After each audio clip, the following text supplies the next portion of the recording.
ಮನಸ್ಸಲ್ಲಿ ಕಲ್ಮಶ ಇಟ್ಕೊಂಡು ದ್ವೇಷ ಸಾಧಿಸೋ ಇಂಥವಳನ್ನ ಇನ್ನೂ ಯಾಕೆ ಮನೆಯಲ್ಲಿ ಇಟ್ಕೊಂಡಿದ್ರು ನನಗೊಂದು ಅರ್ಥ ಆಗ್ತಿಲ್ಲ.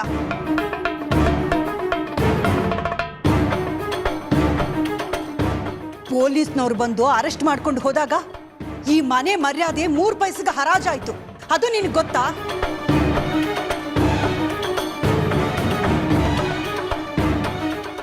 ಊರ್ನವರು ಈ ಮನೆನ ದೇವಸ್ಥಾನ ಅನ್ಕೊಂಡಿದ್ದಾರೆ. ಇಂಥವಳು ಈ ಮನೇಲಿ ಇದ್ದಾಳೆ ಅಂದ್ರೆ ಯಾರು ಈ ಮನೆ ಹೊಸ್ತುಲ್ ತುಳಿಯಲ್ಲ.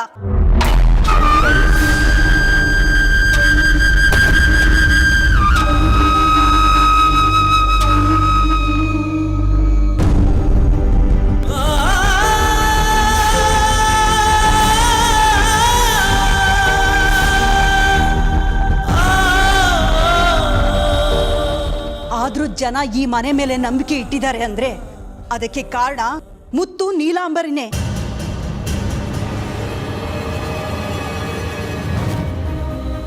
ಹೋಗಿ ಹೋಗಿ ಇಂಥವಳು ವಕಾಲತ್ತು ವಹಿಸ್ಕೊಂಡು ಬರ್ತಿದೆಯಲ್ಲ, ನಿನ್ಗೇನ್ ಹೇಳ್ಬೇಕೋ ಗೊತ್ತಾಗ್ತಿಲ್ಲ.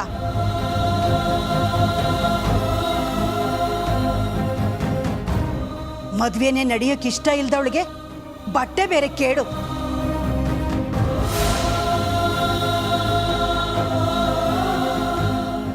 ಇನ್ನು ಯಾವ ಮುಖ ಹೊತ್ಕೊಂಡು ಎಲ್ಲರ ಜೊತೆ ಸಲೀಸಾಗಿ ಮಾತಾಡ್ತಿದ್ದಾಳೋ ಗೊತ್ತಾಗ್ತಿಲ್ಲ.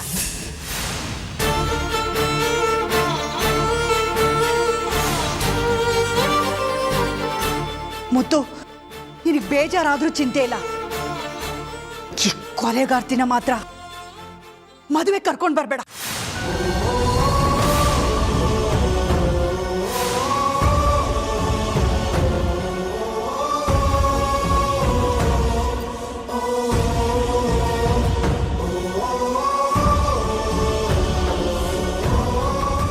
ಇವಳು ಕಾಲ್ ಗುಣಕ್ಕೆ ಮದುವೆ ನಿಂತೋದ್ರೂ ನಿಂತೋಗುತ್ತೆ.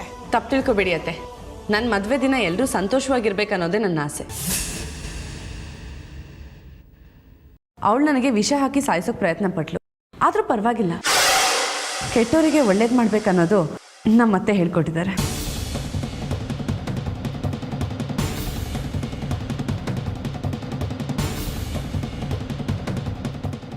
ಯಾರೂ ತಪ್ಪಾಗಿ ತಿಳ್ಕೊಬೇಡಿ, ಆದರೆ ಬೆಳ್ಳಿ ಕಣ್ಣೀರು ಹಾಕೋದು ನನ್ನ ಕೈಲಿ ನೋಡೋಕ್ಕಾಗಲ್ಲ. ಅದಕ್ಕೆ ನೀವು ಕೊಟ್ಟಿರೋ 5 ಸೀರೆಯಲ್ಲಿ ಯಾವುದಾದ್ರೂ ಒಂದು ಸೀರೆ ಅವಳಿಗೆ ಕೊಡ್ತೀನಿ. ಬೆಳ್ಳಿ ತಗೋ, ಬೆಳ್ಳಿ ತಗೋ. ಪರವಾಗಿಲ್ಲ ಅಕ್ಕ, ನನಗೇನು ಬೇಡ. ಅವರು ದೊಡ್ಡವರು, ಏನೋ ಒಂದು ಮಾತು ಹೇಳಿದ್ದಾರೆ, ಅದಕ್ಕೆಲ್ಲ ಬೇಜಾರು ಮಾಡ್ಕೋತಾರಾ? ನೀನು ಬೇಜಾರು ಮಾಡ್ಕೊಂಡ್ರೆ ನನಗೂ ಬೇಜಾರಾಗುತ್ತೆ ಬೆಳ್ಳಿ. ಈಗೇನು ನೀನು ತಗೋತೀಯೋ ಇಲ್ವೋ? ತಗೋ ಬೆಳ್ಳಿ,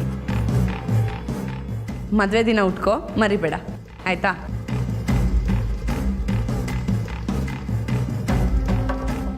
ನಿಮ್ಮನ್ನ ಕೊಲ್ಲೋಕೆ ನೋಡ್ದೊಳಗೆ ಇಷ್ಟೊಂದು ಪ್ರೀತಿ ತೋರಿಸ್ತಿದ್ದೀರಲ್ಲ ಅಕ್ಕ. ನಿಮ್ಮನ್ನ ನೋಡಿದ್ರೆ ನನಗೆ ಪುಣ್ಯಕೋಟಿ ಕತೆ ನೆನಪಾಗುತ್ತೆ. ದೇವರು ನಿಮ್ಮನ್ನ ಯಾವಾಗಲೂ ಚೆನ್ನಾಗಿಟ್ಟಿರಲಿ. ಮುತ್ತು, ನಾನೇನು ಬರ್ತೀನಿ.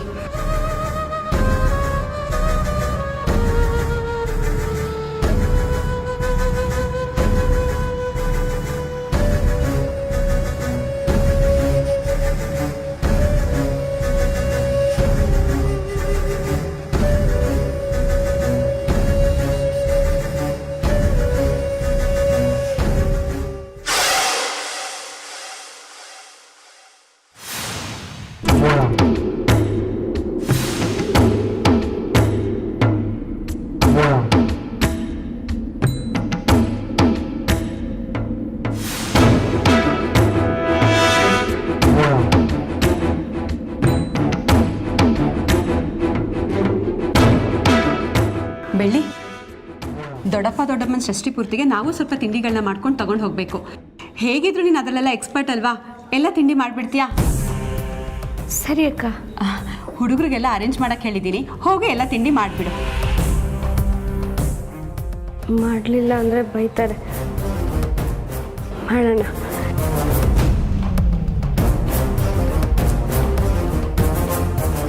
ತುಂಬ ಸುಸ್ತಾಯ್ತು ಕಣೆ. ಅಲ್ವೇ ಮಾಯಾ, ಬೆಳ್ಳಿನ ಅಷ್ಟು ಈಸಿಯಾಗಿ ಕರ್ಕೊಂಬಂದು ಆರಾಮಾಗಿರಕ್ಕೆ ಬಿಟ್ಟಿದ್ಯಲ್ಲ ನೀನು ಅವಳನ್ನ. ಆರಾಮಾಗಿರೋಕೆ ಬಿಟ್ಟಿದ್ದೀನಿ ಅನ್ಕೊಂಡಿದ್ಯಾ? ಬಾಯ್ಲಿ.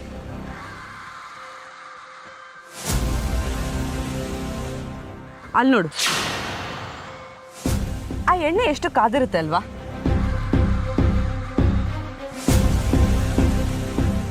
ಆ ಎಣ್ಣೆನ ಮುಖದ ಮೇಲೆ ಹಾರಿಸಿದ್ರೆ ಏನಾಗುತ್ತೆ? ಮುಖ ಎಲ್ಲ ವಿಕಾರ ಆಗತ್ತೆ. ನೀನು ಯಾಕೆ ಕೇಳ್ದೆ?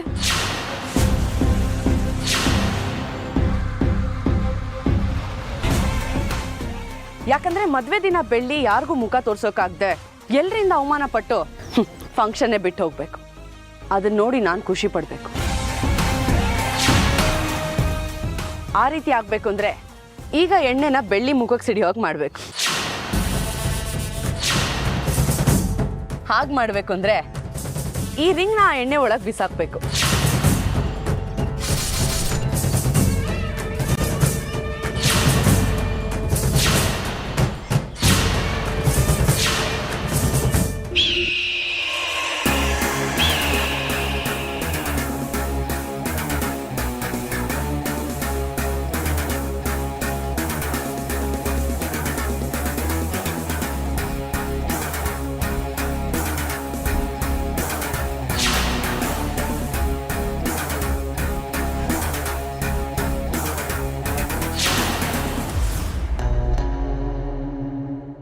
ಈಗ ನೋಡ್ತಿರೋ ಏನಾಗುತ್ತೆ ಅಂತ.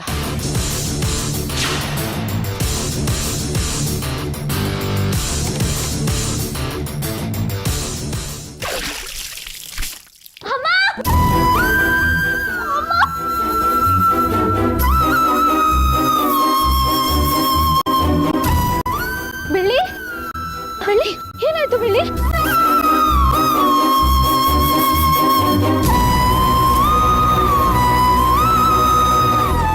ಏನಾಯ್ತು? ಏನಾಯ್ತು? ಹುಷಾರಾಗಿರೋ. ಏನಾಯ್ತು?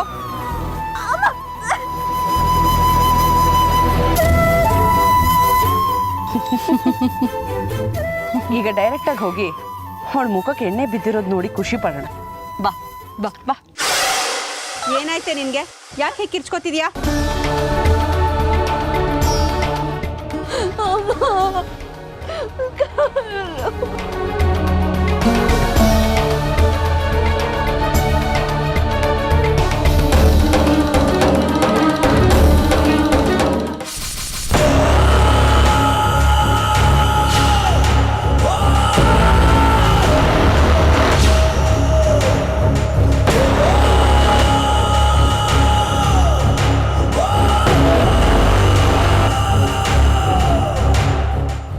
ಏನಾಯ್ತು ಬೆಳ್ಳಿ?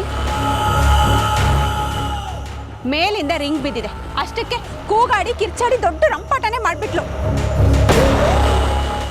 ಪೂಜಾ, ನಿನಗೆ ಮುಂಚೆನೇ ಹೇಳಿದ್ದೀನಿ ಮಕ್ಕಳ ಜೊತೆ ಆಟಾಡ್ಬೇಕಾದ್ರೆ ಸ್ವಲ್ಪ ನೋಡ್ಕೊಂಡು ಆಟಾಡು ಅಂತ. ನೀನ್ ಮಾತೆ ಕೇಳಲ್ಲ ಅಲ್ವಾ? ಈಗ ನೋಡು ಬೆಳ್ಳಿ ಕಾಲಿ ಹೇಗಾಗಿದೆ ಅಂತ.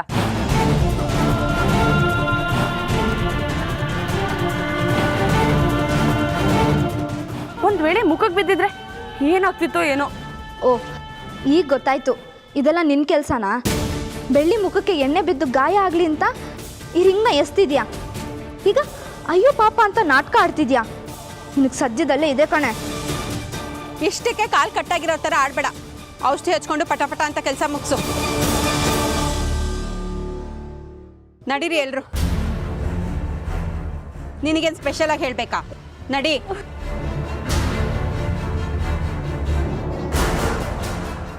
ಇದನ್ನೇ ನೆಪ ಇಟ್ಕೊಂಡು ಕೆಲಸ ಮಾಡದೇ ಇರಬೇಡ.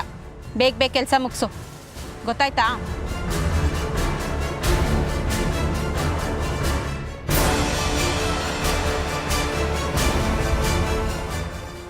ಬೆಳ್ಳಿ, ನೀನ್ ಕಷ್ಟ ಪಡ್ತಾ ಇರೋದನ್ನ ನೋಡ್ತಾ ಇದ್ದೀನಿ ಹೊರತು ಅದರಿಂದ ನಿನ್ನನ್ನ ಹೊರಗಡೆ ಕರ್ಕೊಂಡ್ ಬರಕ್ಕೆ ಸಾಧ್ಯ ಆಗ್ತಾ ಇಲ್ಲ.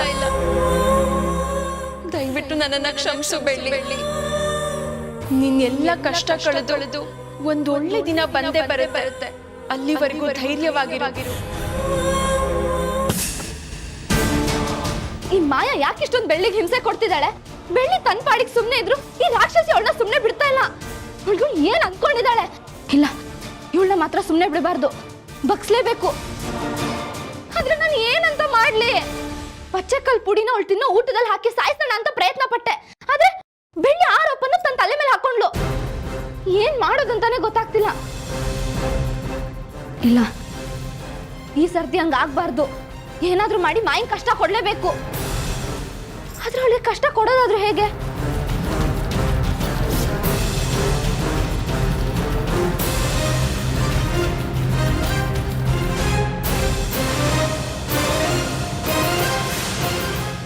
ಸರ್ಟಿಫಿಕೇಟ್.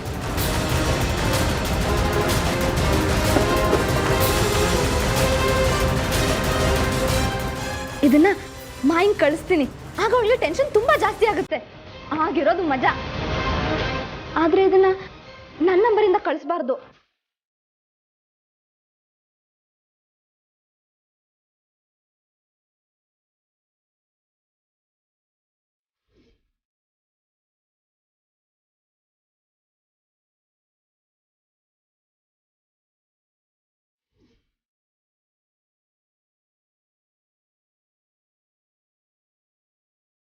ನಿನಗಿದೆ ಕಣೆ ಮಾಯಾ.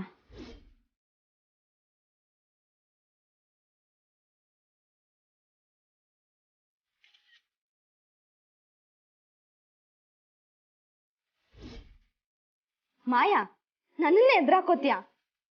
ಈಗಿರೋದು ನಿಂಗೆ ಮಾರಿ ಹಬ್ಬ. ಅದ್ ಹೇಗ್ ನೆಮ್ಮದಿಯಾಗಿ ನಿದ್ದೆ ಮಾಡ್ತೀಯಾ? ನಾನು ನೋಡ್ತೀನಿ.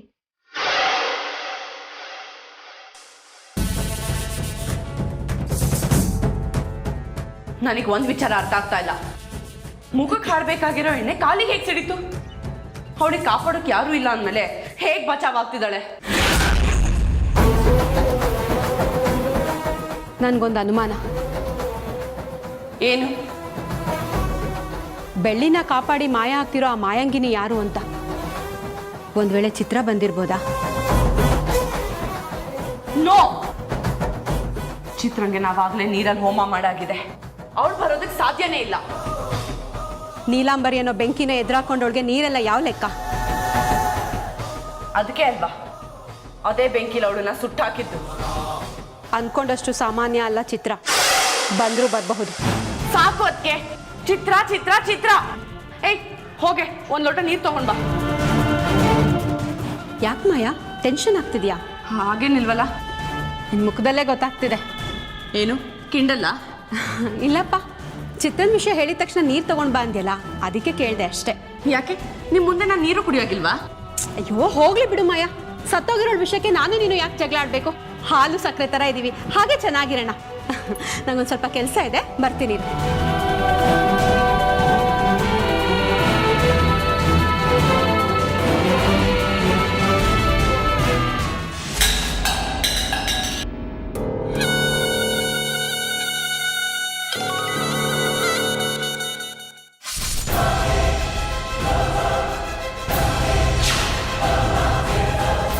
ಈ ಸರ್ಟಿಫಿಕೇಟ್ ಇದು ನನ್ನ ಮ್ಯಾರೇಜ್ ಸರ್ಟಿಫಿಕೇಟ್. ಪೂಜಾ, ಇದನ್ನ ಯಾರು ನನಗೆ ಕಳಿಸಿದ್ದು? ಇಲ್ಲ ಮುಗ್ದೋಯ್ತು ಅನ್ಕೊಂಡವಾಗ ಏನಾದ್ರೂ ಹೊಸ ತಲೆನೋವು ಶುರು ಆಗ್ತಿದೆ. ಪೂಜಾ, ಅವತ್ತು ಈ ಸರ್ಟಿಫಿಕೇಟ್ನ ಸುಟ್ಟು ಹಾಕು ಅಂತ ಸುಷ್ಮಿತನ ಕೈಲಿ ಕೊಟ್ಟಿದ್ದೆ. ಅವಳು ಅದ್ರ ಜೊತೆ ಏನು ಮಾಡಿದ್ಲು ಅಂತ ಹೇಳಿದ್ಲು? ನಾನು ಹೇಳ್ತೀನಿ, ನೀನು ಕೋಪ ಮಾಡ್ಕೋಬಾರ್ದು.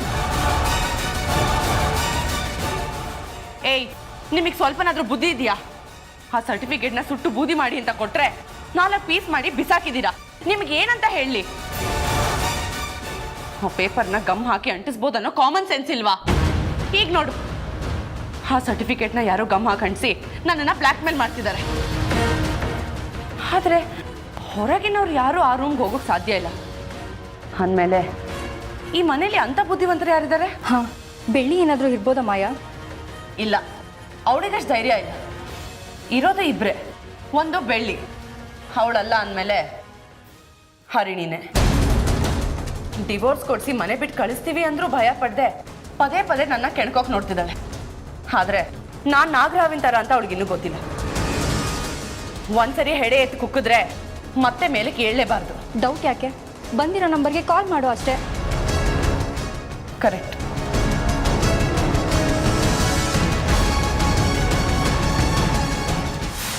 ಸಮಯದಲ್ಲಿ ಈ ನಂಬರ್ ಅನ್ನು ಸಂಪರ್ಕಿಸಲು ಸಾಧ್ಯವಿಲ್ಲ. Not reachable. ಭಯ ಪಡಿಸೋರು ಕಣ್ಣಿಗೆ ಕಾಣಿಸ್ದೆ ಆಟಾಡಿಸ್ತಿದ್ದಾರೆ ಅಂದಮೇಲೆ ಅವ್ರಿಗೆ ಮುಖ ತೋರ್ಸೋಕೆ ಇಷ್ಟ ಇಲ್ಲ ಅನ್ನಂಗಾಯ್ತು. ಇರಲಿ, ಆ ಹರಿಣಿ ಏನೇ ಮಾಡಿದ್ರು ಅವಳ ಮೇಲೊಂದು ಕಣ್ಣಿಟ್ಟಿರು. ಅವಳನ್ನ ಹೇಗೆ ಲಾಕ್ ಮಾಡ್ಬೇಕನ್ನೋದು ನಾನು ಹೇಳ್ತೀನಿ.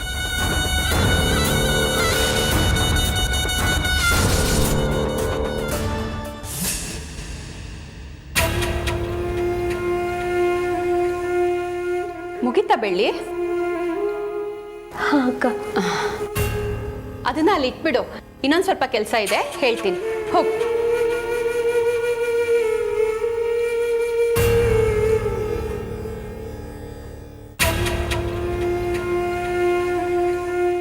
ಬೆಳ್ಳಿ, ಅಯ್ಯೋ ಕಾಲು ತುಂಬ ಉರಿತಾ ಇದೆಯಾ? ಸರಿ, ನೀನು ಹೋಗಿ ರೆಸ್ಟ್ ಮಾಡು, ಕೆಲಸ ಆಮೇಲೆ ಮಾಡುವಂತೆ. ಹೋಗು.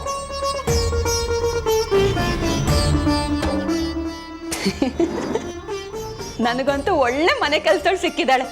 ಏನ್ ಕೆಲಸ ಹೇಳಿದ್ರೆ ಮಾಡ್ತಾಳೆ.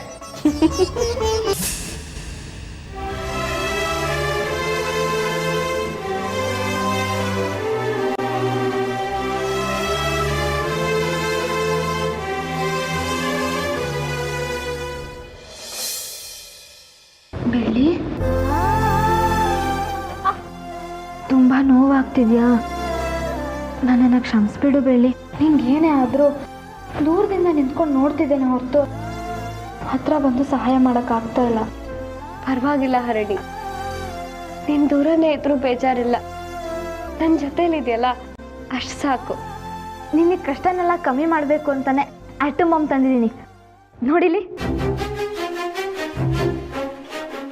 ಇದು ಯಾವುದೋ ಲೆಟ್ರ್ ತೋರಿಸಿ ಆಟಮ್ ಬಾಂಬ್ ಅಂತಿದ್ಯಾ? ಆ ಮಾಯ ನೋಟಕ್ಕೆ ಬ್ರೇಕ್ ಹಾಕಬೇಕು ಅಂತಾನೆ ತಂದಿರೋ ಹೊಸ ಪೇಪರ್ ಆಟಮ್ ಬಾಂಬ್. ಅಂಥದ್ದೇನಿದೆ ಅದರಲ್ಲಿ? ಕೊಡಿಲಿ ನೋಡ್ತೀರಿ.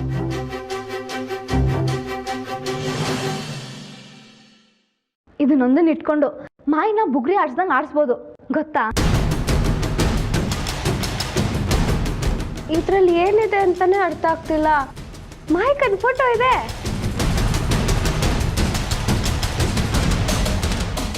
ಪೆದ್ದಿ, ಅದು ಮ್ಯಾರೇಜ್ ಸರ್ಟಿಫಿಕೇಟ್. ನಿನ್ನ ಮಾಯಕ್ಕಂಗೂ ಯುವರಾಜ್ ಅನ್ನೋರ್ಗೂ ಮದುವೆ ಆಗಿದೆ.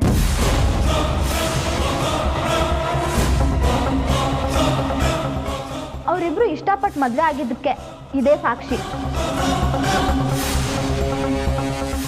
ಹರಣಿ, ನನಗೆ ನಂಬಕ್ಕೆ ಆಗ್ತಿಲ್ಲ. ಯಾರು ಇದನ್ನು ನಂಬಲೇಬಾರ್ದು ಅಂತಾನೆ ಈ ವಿಷಯನ ಈ ರೇಂಜ್ಗೆ ಮುಚ್ಚಿಟ್ಟಿದ್ದಾಳೆ. ಅವತ್ತು ಇಳಿ ಬಂದು ನನಗೆ ಲೆಟ್ರ್ ಕೊಟ್ಟಿರಲಿಲ್ಲ ಅಂದರೆ ನನಗೆ ಸಾಕ್ಷಿನೇ ಸಿಗ್ತಿರ್ಲಿಲ್ಲ, ಅದು ಗೊತ್ತಾ? ಅಂದರೆ ಮಾಯಿಕ ಮುತ್ತು ಮಾವಂಗೆ ಮೋಸ ಮಾಡ್ತಿದ್ದಾರಾ?